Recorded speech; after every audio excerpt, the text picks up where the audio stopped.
I'm beginning to wonder why I always have banana every time I talk about Esau and Jacob. So Isaac is old and his eyes are failing, and he knows he's rounding up his stay here on earth.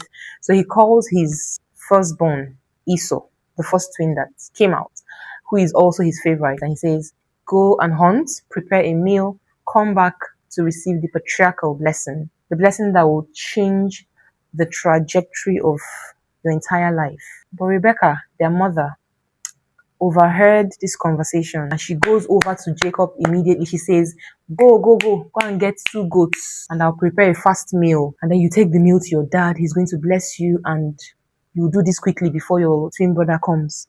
And Jacob was like, my father is going to know I'm not the one. I'm not as hairy as my brother, and then he'll put me in trouble, and then instead of getting a blessing, I'll get a curse. The mom was like, don't worry, whatever curse is going to be on her, that is the mother, that he should not worry. And then Jacob wraps himself in goat skin, and then he wore his brother's clothes so he could smell like his brother. He had the audacity to walk into his father's tent to go and collect blessing that is not his own. So Isaac is like, this voice sounds like Jacob, but the skin feels like Esau, my favorite child. What? Then he pours out the blessing. Walk and Miri. He baptized him with blessings. And it's crazy how just word of mouth from a parent to an offspring in those days could carry so much weight. Like, these people really walked with God. He honored their words. They didn't even have the Bible then. Shortly after, Esau arrives, prepares the meal. So he went to meet his father. Oh, father, bless me. Isaac started shaking. The way he had spoken that blessing from the bottom of his heart, he couldn't take it back. That's how powerful blessings were. But God did not disqualify Jacob, even in the midst of all of this chaos.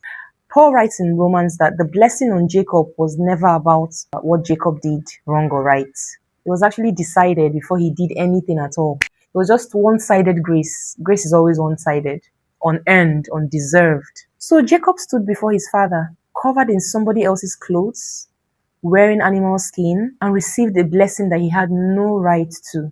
And guess what? You and I stand before God, covered in the righteousness of Jesus, and we receive eternal life that we have absolutely no right to. The Bible blows my mind. Oh my gosh. We did not earn it. We do not deserve it. We come dressed in somebody else's perfection. Jesus Christ. God made him who had no sin to be sin for us, so that in him we might become the righteousness of God. So Jacob's stolen blessing was always pointing to this: the undeserving, standing before the Father, covered and accepted.